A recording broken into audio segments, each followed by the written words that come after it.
皆さんごきげんよう、上川薫です。今回取り上げる話題は、ウクライナ東部戦線において、ロシア軍がハルキウ州全域からの撤退を進めているようです。今回の動画においては、まずは直近の戦況を解説するとともに、戦場における勝利によって、ロシアが被る戦略的敗北についての解説を行っていこうと思います。ウクライナ軍による秋季攻勢は電撃戦が大成功を収めており、これは今後の戦況全体にもとてつもない影響を与えることとなります。それではロシア側が公式に撤退を進めると表明している部分について見ていきましょう。ロシア軍バラクレヤ、イジューム地域の部隊の配置変更を決定。ロシア国防省はウクライナ東部のバラクレヤ、イジューム地域のロシア軍部隊の配置変更を決定したと発表した。ロシア国防省は特殊軍事作戦の目的達成のため部隊の配置変更を決定し、ドネツク方面の戦力を増大させるとしている。ロシア国防省によると、この目的のため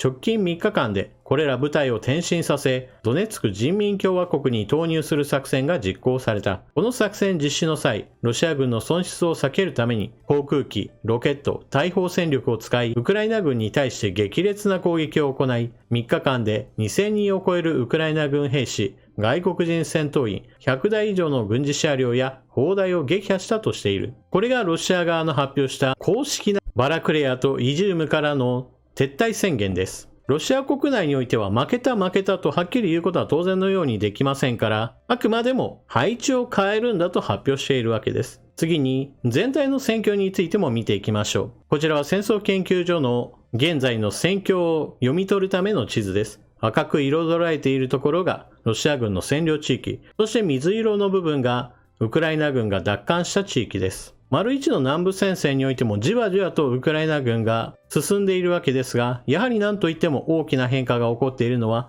丸2の東部戦線です。先ほど私はロシア国防省が発表しているという具合にして、公式発表を皆さんにお伝えしましたが、公式発表していない部分については、もっと大きな動きが起こっています。それは、ハルキウ州全域からロシア軍が撤退しているのです。ですから、水色の部分がやたらめくなっていることがこの地図からお分かりでしょう。そして電撃戦により、ロシア軍の各部隊がもはや大混乱に陥って、各部隊が我先にとロシア本国へ向けて逃げているような状態でしたから、これをなんとか立て直そうとして、ロシア側はハルキウ州全域をもはや諦めて、オスキル川を一つの防衛ラインとして定めたようです。この占領地域の水色と赤色の境目というのが縦にくっきりと現れています。この境目というのがまさに川なのです。ハルキウ州からロシア軍がどんどんと撤退していることに関して、ウクライナ軍がそれに合わせてどんどんと部隊が前に出ています。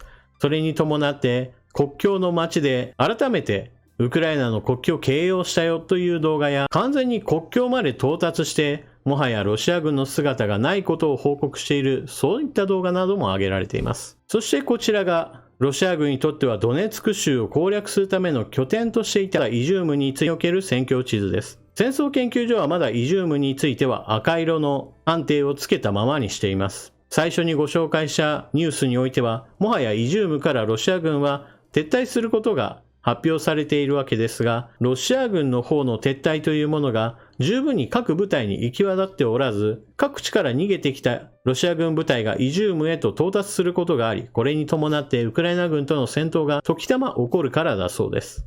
しかしそれはあくまでも組織的な抵抗というにはあまりにもか細いものですから、ウクライナ軍の主力部隊はイジュームからリマン、そしてセベロドネツク、リシチャンシクへと向かっていると言われています。なお、イジュームからの脱出については、特に参謀クラスにおいては、大型ヘリを用いてロシア本国へと脱出したのではないかと言われています。当初はこうした大型ヘリでイジュームに対する援軍を送るために派遣されたのだと紹介されていましたが、実際のところ、イジュームに何かを持ち込むのではなく、イジュームから将校たちを連れ帰るのが主な目的だったと考えられます。そのため、ロシア軍の前線地域においては、戦闘糧食はかなりまずいもの、カビたものといったものがたくさんあるという話が出ていたのですが、イジュームのような、いわゆる後方の安全だと考えられる地域の戦闘糧食は、ロシア軍のものであっても、新しいものが配られており美味しいんだそうです。もちろんそれはあくまでも戦闘糧食の中ではという意味です。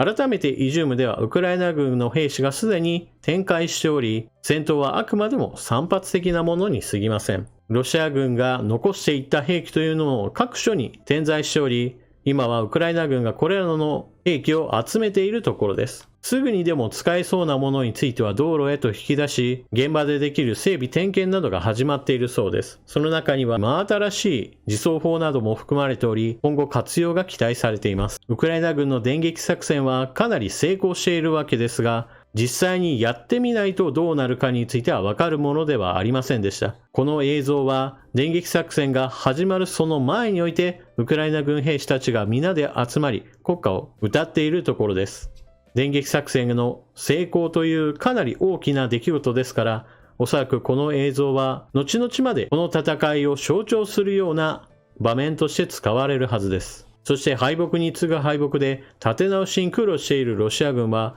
予備兵力である第3軍 1.5 万人を投入することによって何とかできるのではないかというのがロシア側の一つ希望になっています。すでにその写真なども投稿されており、戦場へ投入されているようです。ただし、当初第3軍が投入された時においては、どのラインを新たな防衛線として引くか定まっていなかったようで、一部の部隊はすでに撃破されていたりもします。そしてオスキル川で防衛ラインを引こうというのが一つ明確になった後においては、第3軍はある程度まとまって行動し、ウクライナ軍との戦闘をむしろ避けているようです。第3軍は新兵を中心とした部隊と言われており、できるだけ今、ウクライナ軍と戦うのを避けているのでしょう。ウクライナ軍の電撃作戦が成功し、ロシア軍は各地で組織だった撤退ではなくて、もはやパニック状態の我先へと逃げていく姿を見せています。ですから、ハルキウ州全体に対する撤退命令というのも、そのようなパニック状態からもはやここは守りきれるものではないと判断が下ったのでしょう。これは東部戦線という一局面における敗北であると同時に、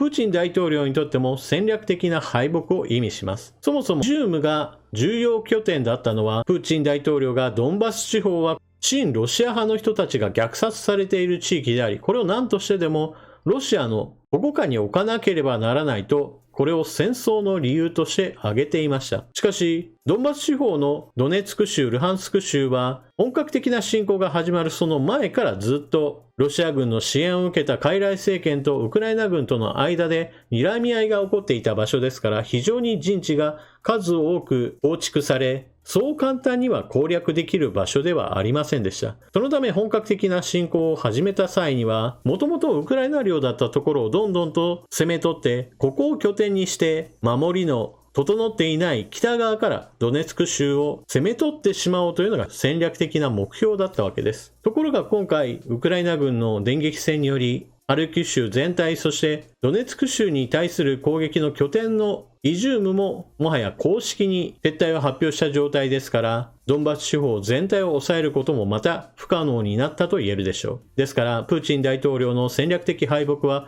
まず第一に首都攻略を目指し、これに失敗したこと、そして今回東部戦線における敗北によってドンバス地方全体を抑えるというこの戦略目標についてももはや頓挫したということを意味します。しかし、ハルキウ州全体から撤退したからといって、これによって戦線全体を立て直すことができるかについては不透明です。なぜならば、オスキル川という自然を利用してなんとかウクライナ軍の攻撃を退けようとしているわけですが、すでにイジューム、そしてリマンについては、ウクライナ軍の主力部隊がいる状態ですから、これらの地域はすでにオスキル川を越えているのです。ですから、戦線を設定する現段階においても穴が開いている状態であり、この後もウクライナ軍の主力が大きな打撃を受けない限り、東部戦線における電撃戦はまだ終わってないと言えるのです。ですから、プーチン大統領としてはドネツク州、ルハンスク州、この2つの地域を抑えようと目標としていたわけですが、むしろウクライナ軍の反撃によって一度は制圧したルハンスク州もこのままでは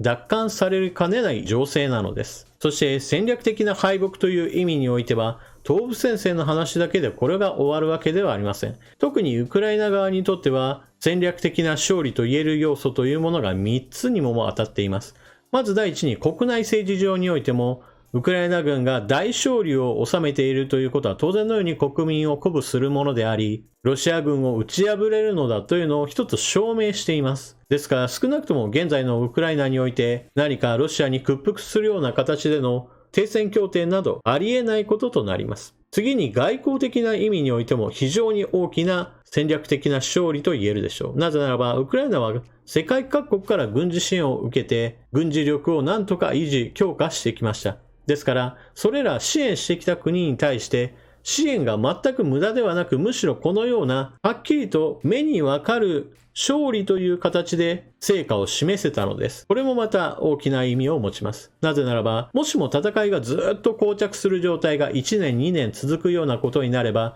支援する側のそれぞれの国民の感情として私たちの税金を使ってウクライナを支援して全く成果が出ないではないかといったいわゆる厭戦気分が広がることにより、それぞれ各国の政府がウクライナ支援にだんだんと後ろ向きになってしまう、そのようなことも考えられるわけです。ですから今回電撃戦の勝利によって各国支援する側も支援した甲斐があったとはっきり認識することができるわけです。そして戦場での勝利によってロシア軍が撤退するということも、これもまた一つ前例として積み重なることによって、今ウクライナ領内にロシア軍を戦いの結果として追い出すことができるというのも一つ多くの人たちに認識させることができるわけです。そして当然のようにウクライナ側にとって軍事的な勝利も大きな意味を持ちます。戦線が長ければ長いほど一つ一つの地域における戦力というのはどうしても分散して薄くなるものです。しかし戦う局面がどんどんと小さくまとまっていくのであれば、より濃密な攻撃を行うことができます。軍事支援を受けることによって戦力が増強されてきているウクライナにとっては、そのような戦力集中ができるというのは当然のようにだんだんと疲弊していくロシア軍と比較することによって、時間がまさにウクライナにとって軍事的な優勢を勝ち取ることにもつながってくるのです。今回の戦いにおいてロシア軍は兵士、兵器、弾薬などを失っている一方において、ウクライナ軍は明らかにロシア軍よりも被害が少なく、かつ露獲した兵器や弾薬などを補充することによってむしろ強化されている部分があるのです。ここもまた大きな差を生み出すことでしょう。ただしロシア軍は東部から南部、そしてクリミア半島へと現在もなおウクライナで広大な領土を占領している状態です。ですからまだまだ戦いは長く続くことでしょう。しかし今回の勝利によって勝ち得た成果というのはウクライナにとってより長期的に戦う決心を固める出来事になったと言えるでしょう。また一部の専門家の中では、こうしたロシア軍の敗北が続くことによってプーチン大統領が戦術核を使用することを決断するのではないかという話を始めています。しかしこれは私にしてみれば全くの逆効果になると思います。というのも戦略核、戦術核といったものはあくまでも最終兵器として存在しているから意味があるのであり、実際のところ使用してしまえばウクライナ側としてはウクライナ領内だけの戦争という認識が変わることとなります。現在のウクライナの戦略目標というのは基本的にはウクライナ領内にいるロシア軍をいかにして撃退するか、そのために世界各国に呼びかけて軍事支援や経済支援を取り付けて、なんとか戦いを継続して軍事的な勝利をもって戦いを終わらせようと考えているわけです。しかし核兵器を使用された側になってしまえばいつまた使われるかわからないということになって、ウクライナ領内だけの戦争で終わらず、その核兵器を使用した本人のいるロシア本国へと最終的には攻め込んで、これを屈服させなければ安全はもはや獲得できないという認識に変わってしまうのです。戦術核、戦略核というのは確かに多大な犠牲者を出しますが、同時にロシアの命運を突き刺せるような諸刃の刃でもあるのです。というわけで今回の動画においては、ウクライナ東部戦線において